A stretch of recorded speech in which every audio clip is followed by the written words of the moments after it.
Okay, great. So let me zoom out so you can see exactly what we're talking about. Not far from Lake Victoria and the border of Kenya is the largest city in the northern area of Tanzania, Arusha. It's boundaried by Mount Kilimanjaro here, Mount Meru here. This is 15,000 feet. This is nearly 20,000 feet. This is Ngorongoro Crater up in here. It's the largest concentration of African wildlife and the large mammal wildlife in the world. Here's the Serengeti Plain that everybody is familiar with. So, I mean, this is really a who's who of the mega sites of Africa, and we will be flying into the epicenter of all of this. We're flying into into Kilimanjaro Airport, which is about around here. And rather than taking you into the city, we're going to do it the WildTech way. And the WildTech way is we were going to go immediately into the backcountry on a gravel road and go into one of the most needy areas of the region called Kingori and Legruki. James is from Kingori. He's on this call. And we will be in this village here for the first 7 days of the project. When we first built this center in 2012, there was no power and there was no water. And since then, things have gotten a bit more developed, and there's both power and water there. I'll put a little context to this here. There's a small village here, and then there's a ball field here, and then we'll be staying in this center here that was that we built in a previous position I had here, together with the technology center and a living quarters and all. So I just want to provide you a little bit of context to the thing, so you geographically know what we're talking about. Kingori is right next to Mount Meru National Park. There's herds of wild forest elephants in this crater right here. This is 15,000 foot Mount Meru right here. And we'll be going through that on a safari between our first week and second week of this program. You can see it's all untouched vegetation inside before we head off in our second week to Babati. And oh boy, so Babati is over here. It's about 100 kilometers away, and it's a rural town as well.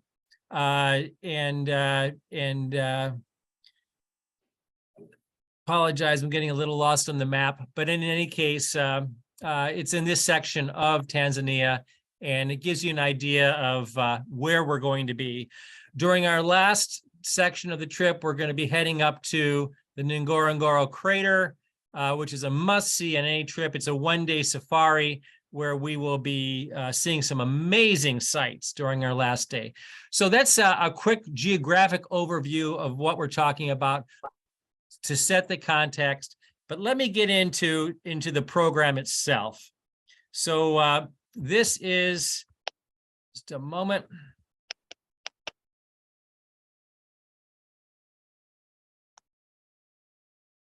All these Zoom icons get in the way of being able to navigate.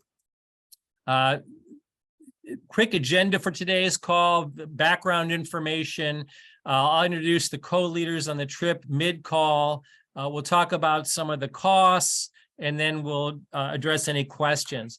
Does anybody else have any major topics that fall outside of this that I can add to our short agenda today? Okay, no. Great. Well, let's get into this. So why do we combine technology and adventure? Over almost 30 years of experience, we found it to be absolutely life-changing. The skills that you gain through outdoor adventure, through wilderness experience, pushing yourself, teamwork, trust, responsibility, all of those transpose perfectly to project-based learning and technology. So how better to set the stage than to do a technology project in an adventure environment? And as the years have gone by, that context has become more and more indelible. And that's really behind us building WildTech Student Enterprises, incorporated as a nonprofit in 2000. From 1995 to 2000, this is the context where I met Victor Rivero, and he published the story. We worked in Washington State, taking at-risk kids around trips on Mount Rainier. We built a facility near the base of Mount Rainier, and every summer we took at-risk kids, primarily from the inner city and migrant communities, on Mount Rainier, producing technology projects for them. We were also the main event for the 100th anniversary of Mount Rainier National Park. And there's a nice video that was produced about us in this program. And let me see if I can play that video for you all. Just the beginning of it. I think it also sets the context. You might think that trees and technology have little to do with each other, but the connection is clear for students in the Wilderness Technology Alliance. At summer camps, these kids spend time in the wilderness learning teamwork and responsibility. They follow that up with technology classes where they learn marketable computer skills. It's a winning combination that makes for a tech-savvy teen who can now give back to the community and to schools. Okay, we're going to put out this ultraviolet meter out here today to measure the UV. Our experiment for the national park is to monitor ultraviolet radiation. We set our meter out every day during class and collect it at the end of the period, and they're going to display all their research into their website to make it somewhat educational for the public and for other school kids that may be interested in doing similar experiments. The Wilderness Technology Alliance began in 1995 producing projects in both Mount Rainier National Park and Olympic National Park. And the beauty of the wilderness, as our nation is grasping with issues of character education and violence in schools, is that a wilderness experience is devoid of any opportunity for prejudice. Let's go. And one of the neat things about the wilderness is that it's an excellent teacher, and that you have to plan ahead when you go out there. And if you don't plan ahead well, you may end up getting wet. And it's the same thing with your jobs and working for clients. You need to plan ahead in order to pull off successful projects. So I'll leave this one at that point. So that really became the ethos behind WildTech, and we ran this in Washington State for what is that, 15 years. Eventually moved out to the DC area and got deeply involved in international development.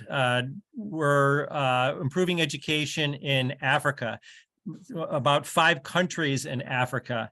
And in this case, for myself, I was leading groups of technologists from the United States into some of the most poor areas of the world. And I can show you in a moment what some of the classrooms look like.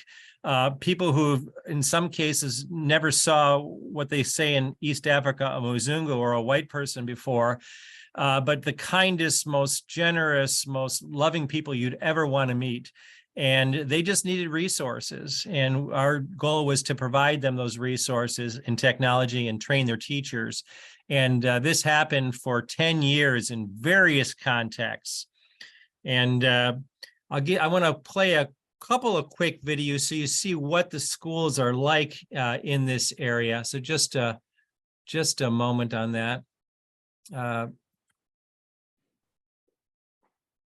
Any questions so far? Or if I'm on the wrong track, I'm happy to change the presentation. Here's a video of a low resource classroom.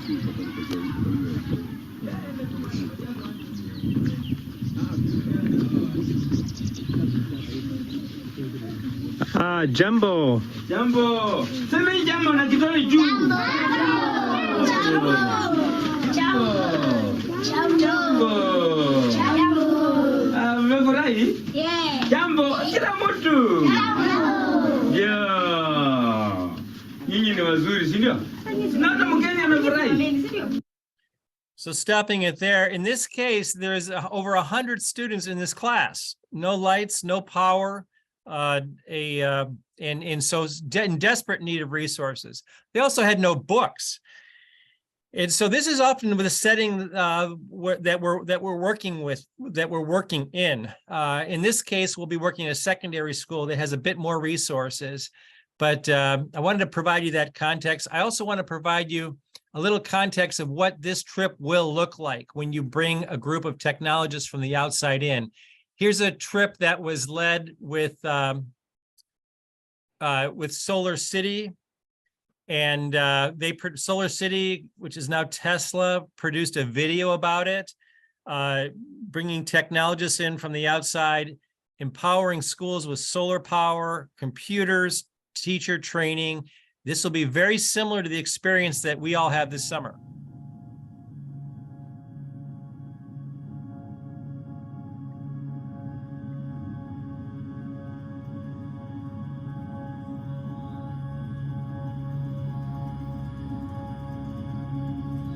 Will it be possible for one to construct or to make a necklace without the thread to hold the beads?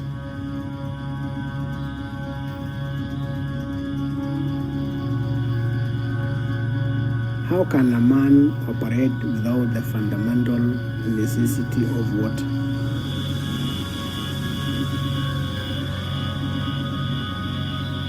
Will it be possible for one to make or construct a basket without the straws? Now I ask you, how can one build an advanced society without education? It is not possible.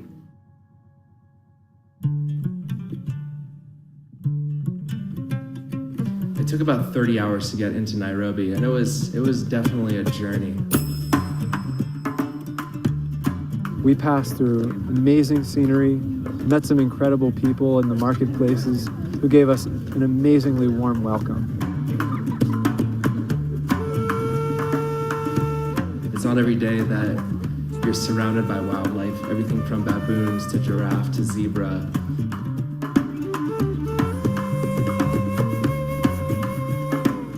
We all got to share in the Maasai culture, singing, dancing, playing instruments, and learning about their local rituals.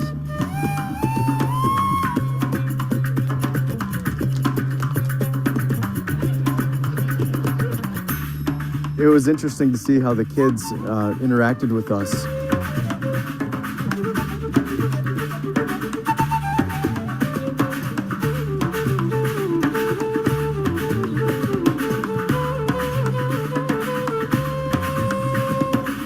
We were able to meet everyone that was going to be involved in the project, all the World Vision leaders, and it was just smiles all around.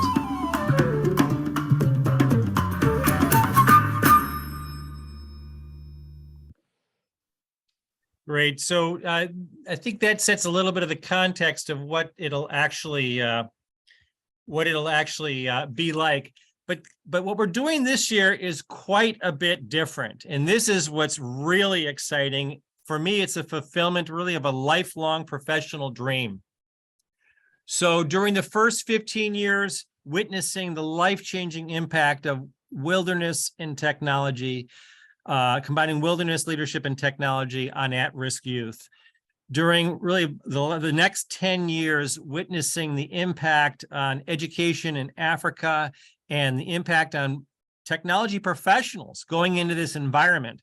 Time after time, we had IT leaders who left their jobs in DC and major cities around the country to go on to do development work because they were so compelled by the experience that they had in Africa. So having witnessed that, so then what's different this year?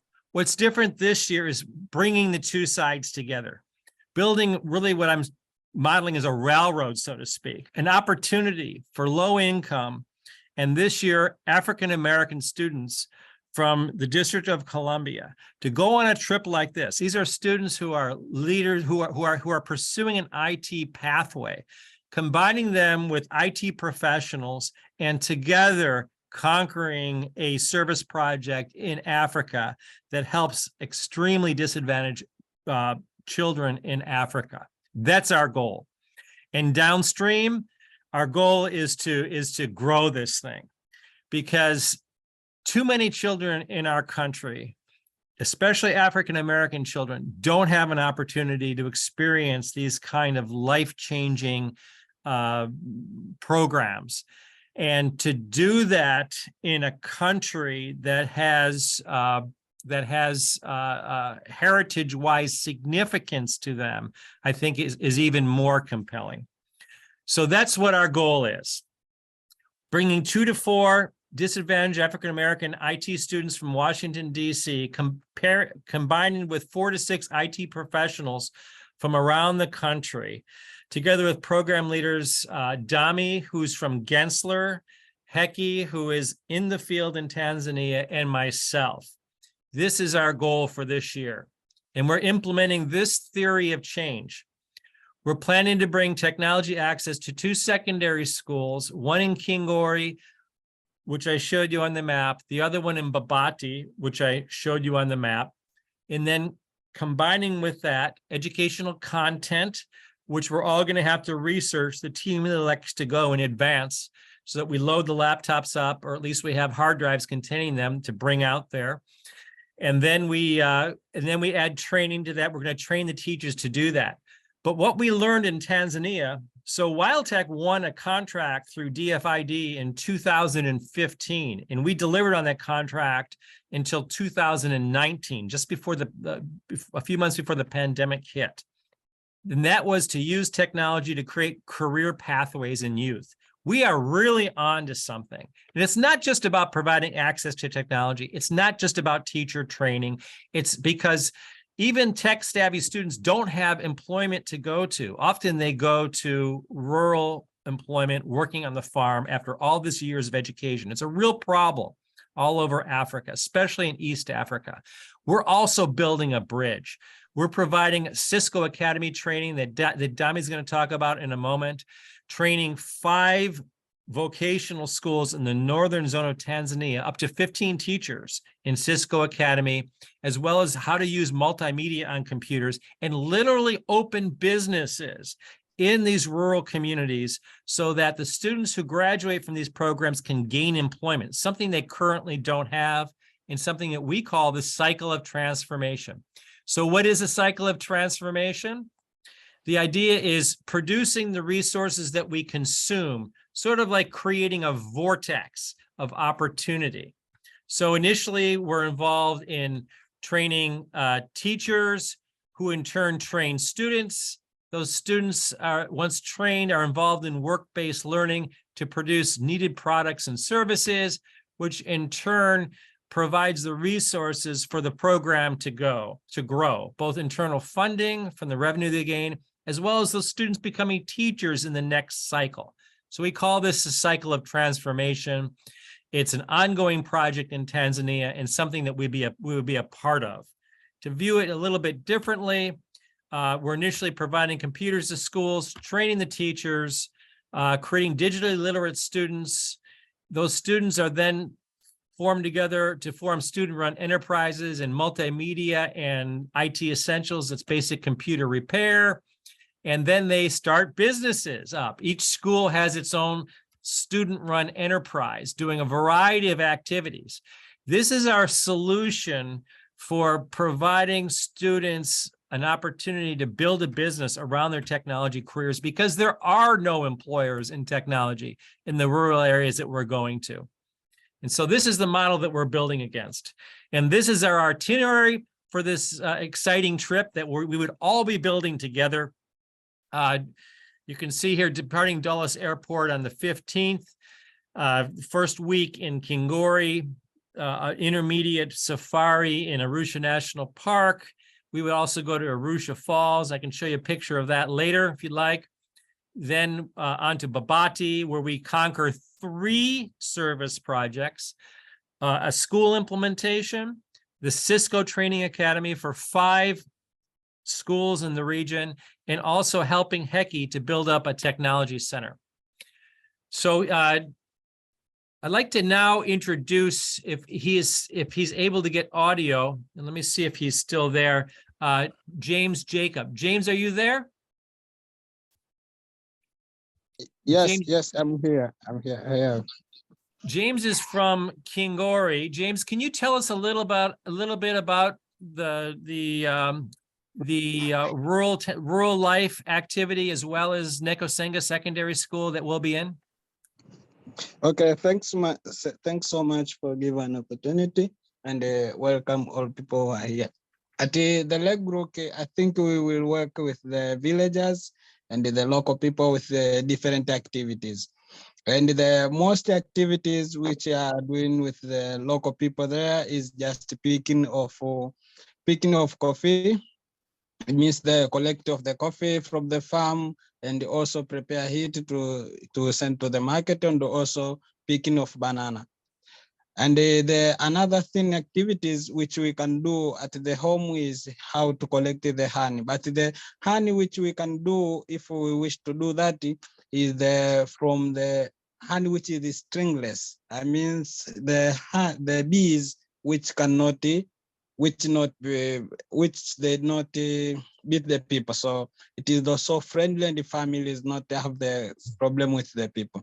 So that is the most activities. And the picture which you have saw at the screen is the collecting of the coffees. So people are collecting coffees for their farm. The most activities they are doing is just coffee and the banana. And that's your first day in Tanzania, so we're not going to be doing technology. You'll be actually living a Tanzanian's life during their first day. Go ahead, tell us about Nekosenga, James. Yeah, the picture you saw is the Nkwasenga Secondary School. Is at my village, and is where I finished my school for the secondary. I will talk a little bit about the previous time when I studied the school. My class is the second one to graduate, and almost at that time we have only 3 students. I mean, those 3 students, so not only 3 teachers. I mean, those only 3 teachers that the Form 1, Form 2, Form 3, Form 4, means the ordinary secondary, are responsible to teach all subjects, and also have not access of computer, have not access of library. But I think now something we are going to improve slowly. But until now, they don't have the access of the computer, and some also teachers have not access of computer, and they use the computer. So it is a problem if they need to print some exams for the student. They must go far to find where they can print it to provide the exams for the students. So this is the school where I graduated. Thank you, James. And so we'll be there for, again, the first week. And here's some more pictures. Actually, no, then if I can ask Heki, could you please introduce Kwara Secondary School as well as the project there? Yep, sure. Yeah, I think, yeah, can you move? Yeah, okay. We are planning to launch a computer lab here, where we will also do the same activities which will be done in Nkwasenga Secondary School there at Arusha. We're expecting to change the life of the teachers by empowering them the skills and the necessary resources that they can use for their teachings. Also improve the availability of materials for the students. We expect this will be the one of the starting changing point, and also advancement to latest technology and materials. Yep. Thank you, Heki. And then keep in mind, when we go to Babati, which is where Kwara Secondary School is, we have 3 projects. One is in the high school, and then there's a major project being led by Dami. Dami, I don't think you've introduced yourself yet. If you could do that and tell us a little bit about the Cisco training you're going to lead. Oh, hey, thank you all. Nice to meet you guys again. My name is Dami Lola Kahinde. I work with Gensa. I'm a regional infrastructure manager. So without wasting much time, I've been a Cisco instructor since 2022. That's about 21 years now. And it's very exciting. I started my IT career from a program like this. So I met Lou through a program in the DC area with the Office of the Chief of Technology, helping underserved communities. So that's how I got into this. So the Cisco Academy program, it's something that I've been launching this community in the past, but due to lack of support and resources, they've kind of went astray. You know, they've abandoned so many of the programs, and they don't have computers. And as part of the training, so we've already involved the Cisco business development manager for East Africa, also Halia. And she's happy that we're doing this, and not just that, but the amount of resources that we're putting together to support this program from the onset, because it's more like we are starting afresh. So I'll be working with the teachers. It's two parts. We are going to set up computer lab, and not just setting those lab for them. We're going to do it together. We're going to crimp the cables together. So they're going to learn how to crimp cables, because from doing that alone, some of them can actually start getting jobs, side jobs that they can use to support themselves. So we're going to network the computers to make sure they are all on the network. And they're also, with the support of Gensler, we have actually graciously donated 20 laptops, Core i7s, to this program, which we go to the teachers that are going to be part of that training. And then also we're going to do a kind of refresher training for the teachers, because some of them have actually done the Cisco Academy program in the past, but they just haven't got that support. And after that, the plan is not to also leave them just like that. We're going to have a group, which we have actually started. We've been meeting with the teachers, getting feedback on what areas they actually want to develop. So we're going to create a group. Even when I'm back here and Lou and the other team are back here, we're still going to be communicating. They're going to be, because this is going to be a kind of like an ongoing project. We're going to continue to support them. We're going to look for people at external resources that can do Zoom call to teach them, you know, on Linux. Some of them ask for training on different areas. So we're going to continue to do that. But for them to have that confidence is why it's very important that we set up these labs properly for them, and we give them resources, especially the teachers, because this is going to be a kind of train the trainers program. So the teachers are going to train the students are going to grow up to become trainers, and some of them actually going to get jobs, like Lou mentioned. So this is kind of, you know, developing that area in this kind of way. So I'm not going to waste much time. You know, that's kind of summary of what we are planning to do on the Cisco Academy program. Excellent. I mean, maybe just to make it make sense for everybody, the first week we're all together working on the same project in Nekosenga School. The second week, armed with this experience, we break into 3 groups. One of them does the high school, Mount Quara Secondary School. The other one supports Dami in the Cisco Academy, training 15 teachers from 3 vocational schools in the northern zone of Tanzania. And then the third group will be supporting this project.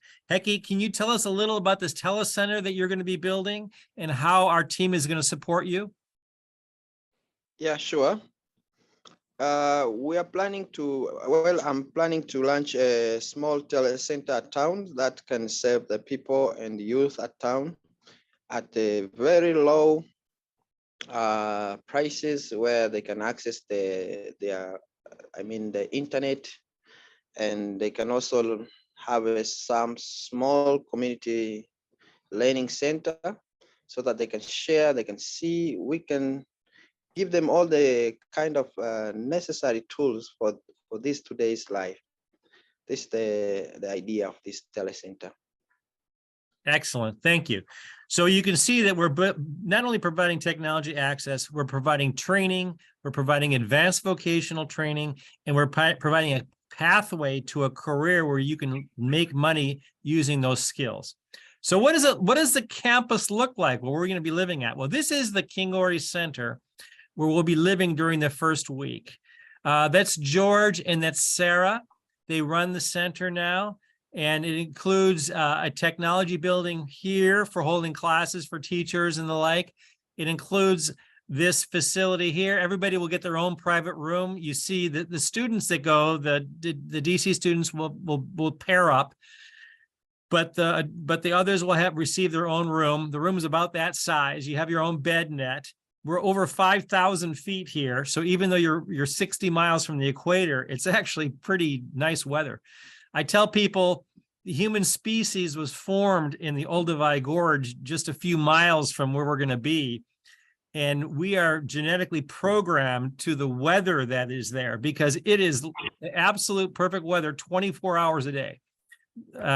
Here's a shared kitchen facility. And this is what the grounds look like. It'll be a lot more lush. The plants grow so fast over there. This is an eating facility where we'll be eating outside. Now here I am in Lake Babati. This is one of the forms of transportation to get across the lake. Hecky and I call that the hippo canoe. You have to time its landings to avoid the hippos. And I don't have any more pictures of Babati, but it's also a rural village. So that's where we're going to be. We're going to go to Arusha Falls. I don't know if anybody wants to see what Arusha Falls looks like. We'll make sure to have plenty of activities to do interspersed in here. Here we are climbing Mount Quara. Hecky, do you remember that trip? This is Hecky right here. Hecky, do you remember this? Yes, I do. It's me, that's Charles. This is our whole IT team. We climbed Mount Quara during one of our programs. We encountered many black mamba along the way, which we don't expect to encounter on this trip, but we do expect to go to Ngorongoro Crater, where we will see lots of large mammals, and this will be our last day before we fly out. All right, well, that was our long-winded 45-minute explanation of the program. Any questions about the program before I get into costs and we do some brainstorming? Sorry, Lou. Yes. When you display the picture for the Kingori, I remember something which I will not be comfortable if I will not talk about. Yes. I remember that we meet at the Kingori at the CKC 10 years ago. And when we meet is the way my dream to continue with my studying and to think how I can join and go to university, study from. I remember one day you have speak, why you don't need to go to university, why you don't need to study, and where is my dream start. So I think the project like this, there are people and the students who need just motivation and see how people can succeed and see how people can talk with them with the different views to push them and motivate them for the future. There is where my dream started to think about joining university, and now today I'm here at Israel at Jerusalem. Thank you so much. Oh, you are such a success story. Thank you so much. Thank you. If anybody wants to stay on and see the video of James summiting 15,000-foot Mount Meru, I can show you that as well from 10 years ago. All right, so here's, without assuming there's no more questions, let me set a context here. We are pioneering something extremely new. To my knowledge, nobody has targeted taking at-risk youth from America on a trip like this before. It's been, James, you talked about your dream. Since seeing the impact of our programs in Washington State and seeing the impact on IT professionals in Africa, it's been my dream to build this bridge, to provide youth a life-changing opportunity who otherwise would never have a chance to do anything like this. And so that's the dream that for me that I'm building. I think each of us might have our own dreams that we're building along the way.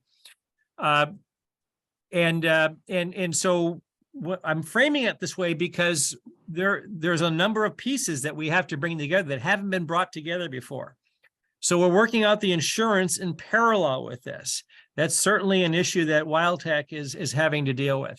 In the past, when taking groups to Africa, companies sponsored them going. This is the first time where we're going to have individuals going, And we're asking those individuals to pay their own way or to fundraise for their own way.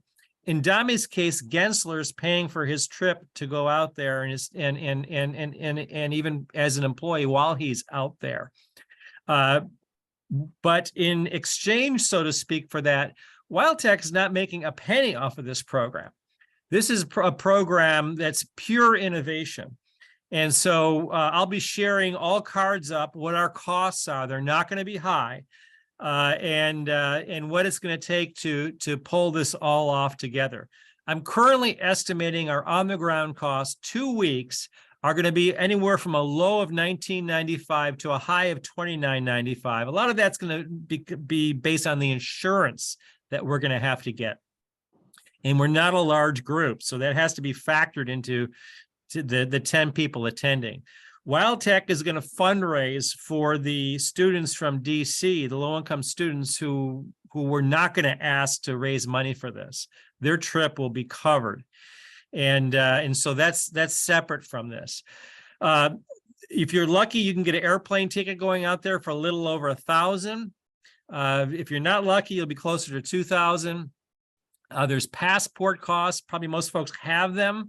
If you don't, there's a certain cost. Don't be surprised. Tanzania has a business visa. You have to get the business visa. You cannot get the tourist visa. We won't let you go with us if you get the tourist visa, because the Tanzanian immigration system is extremely tight. And, this should be no surprise for anybody who's traveled internationally, especially to a developing world country. We operate by their laws, and we have to be squeaky clean with that. No cutting corners, nothing like that. That'll be clearly communicated to the students. We have to get emergency evacuation insurance, which that $150 may be wiped out because our regular policy may cover it. You have to have a yellow fever vaccine. If you don't get it before you land, you don't have proof of it in your passport, they'll administer it to you in the airport. And I'd rather not have an injection done for me in the Kilimanjaro airport. Any personal meds, and then cash for I'm putting this cash amount down for the time that you're going to be with us. Your on the ground costs cover all your accommodations, all your food, all your transport, even admission into Arusha National Park and Ngorongoro National Park, which is not cheap in a safari vehicle. So that's why we're only budgeting about $100 to $200 per person, because there's not going to be a lot of places you're going to be able to buy things. We're going to be out in the rural area, and a dollar goes a long, long, long way out there. And so that's basically it. So these are some of the costs. Where do we go from here? Well, anybody who's interested in going, again, we're looking at recruiting 4 to 6 IT professionals from this call, and we're going to hold these calls every 2 weeks until we get those 4 to 6. Then we're gonna help you set up a GoFundMe link so you can raise the funds for this thing. We're also, as we get closer to the project, you'll be part of a development team where before we go into Africa, you'll be either picking educational content out, you'll be researching how we're going to network the computers, you'll be working with Dami on the Cisco Academy, on HECI, on the offerings for his telecenter. There's a lot of on-the-ground work before we actually board that plane. We know you all have full-time jobs, or probably do. We don't want to infringe on those, and we won't. But it's really part of the whole process of building the offering before we leave. But like all great plans, I can absolutely guarantee, the minute we land in Tanzania, all bets are off, because we're going to certainly encounter all kinds of unexpected issues that we have to work around. And over the years, we've developed a rubric for dealing with that, which is evening meetings where we, share challenges, get things off our chests. We're going to all know each other really well on this thing, because I can pretty much guarantee that everybody, including me, is going to go through a very positive, life-changing experience in the process of building out what we hope to build. And really, we hope this is just the beginning. We're hoping that we build a railroad to provide an opportunity, especially for low-income African-American youth, to experience a project like this in the continent of Africa, changing their lives while changing other lives. So that's what we have. Any thoughts, any questions? We have 9 minutes left.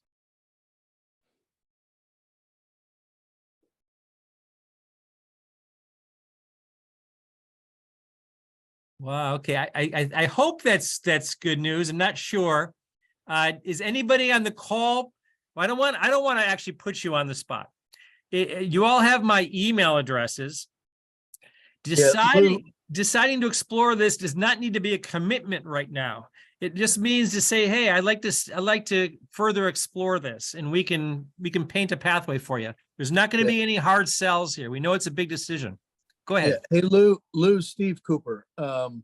Is it possible that we could get a copy of the material that you shared today?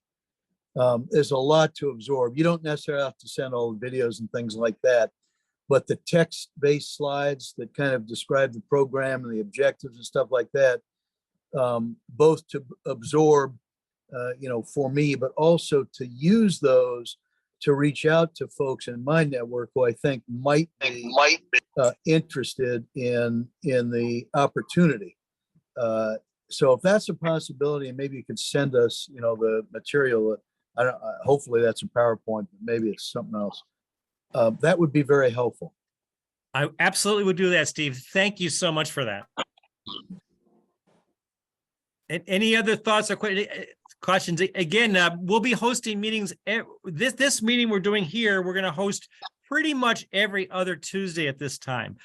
But the opposite Tuesday, we're going to be meeting together with people who are interested in going to further explore what that looks like, to help them build the fundraising resources to raise those funds I identified, and then for them to continue on this pathway. There's no hard sells. If at any point you said this is just, why don't want to do this, no worries. We get it. That's fine.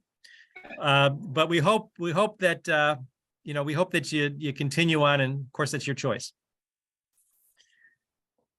All right. Well, with that, I think I'd like to thank you all for joining the call. It is truly an honor.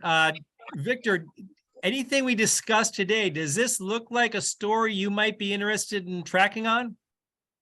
Wow. Well, this, it's an amazing adventure that you're doing. And I think, I get chills down my back of my head just hearing about it. I think, some of the things you said, like putting technology in an adventure context and the learning that can happen. And then I love the cycle that you have there, because that's, you don't want to just go in and go out. So there's just so many things about this that are so resonant. And then the DC students, and I'm sure we can put together something and maybe a series of things, because I think this kind of thing is a good model. It's a template for others. There should be other people like Lou August that are replicating this, because I think it's just a wonderful experience. So, man, I can't believe how you strung it all together. So I think this would be fascinating for people over here in the West, in the US and elsewhere, to see. And man, just hats off to this effort. And that GoFundMe link and getting these students funded, I think that's a great thing to back up. So you sold me already. That's a huge area you can help us out with. And I'll keep underlining over and over again, everything we've done and everything we ever do is absolutely a group effort. And everybody that goes with us will so testify to that after the project is over. It's just a beautiful thing. All right, Victor, well, we're ready to give you exclusives on it. So just let us know.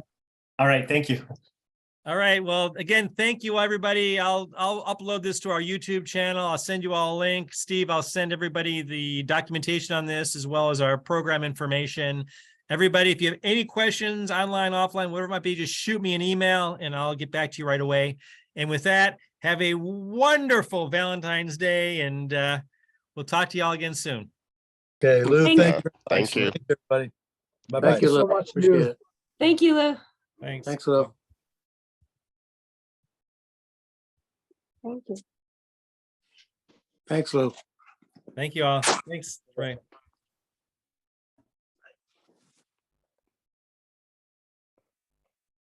Hey, Lou, this is Yes. Deb. Hey, Deb. Do me a favor, hit me up on a phone call. I think I gave you my phone number.